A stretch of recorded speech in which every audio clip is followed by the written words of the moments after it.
Hello everyone, welcome back to my channel. ఇవాల్టి వీడియోలో పిల్లల లంచ్ బాక్స్లోకి ఈజీగా అయిపోయే ఫ్రైడ్ రైస్ ఒకటి చూపిస్తాను. చాలా టేస్టీగా ఉంటుంది, 10 మినిట్స్లో అయిపోతుంది. అలాగే బ్రేక్ఫాస్ట్లోకి స్పైసీగా బయట ఫుడ్ తినాలనిపించినప్పుడు ఇలా ఇంట్లోనే హెల్దీగా ఫ్రైడ్ రైస్ చేసి పెట్టండి. పిల్లలకు కూడా చాలా బాగా నచ్చుతుంది. ముందుగా ఒక ప్యాన్లో 2 టేబుల్ స్పూన్స్ నూనె వేసుకుని 1 కప్పు నానబెట్టిన పెసర్లని అలాగే కొద్దిగా ఉప్పు వేసుకుని 2 నిమిషాల పాటు కలుపుతూ వేయించుకోవాలి. పిల్లలు నార్మల్గా స్ప్రౌట్స్ తినమంటే అస్సలు తినరు కదా, ఇలా ట్రై చేయండి.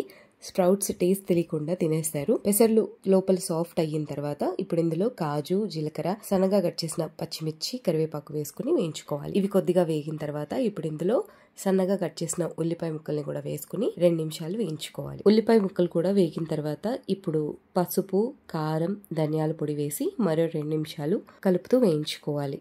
ఈ మసాలా అంతా పెసర్లకి బాగా పట్టిన తర్వాత ఇప్పుడు ఇందులో ఉడికించిన అన్నం వేసి బాగా కలుపుకోవాలి. పిల్లల లంచ్ బాక్స్లోకి మార్నింగ్ ఈజీగా చేసుకునే రెసిపీ ఇది. 10 మినిట్స్లో రెడీ అయిపోతుంది. పెసర్లు ఎలాగో ఇంట్లో ఉండే ఉంటాయి. మా పాప అయితే స్ప్రౌట్స్ పెట్టినప్పుడు అస్సలు తినదు. ఇలా ఫ్రైడ్ రైస్ చేసి పెడితే మొత్తం ఫినిష్ చేస్తుంది. మీ పిల్లలు కూడా ఇలా చేస్తే ఇలా ఫ్రైడ్ రైస్ చేసి పెట్టండి.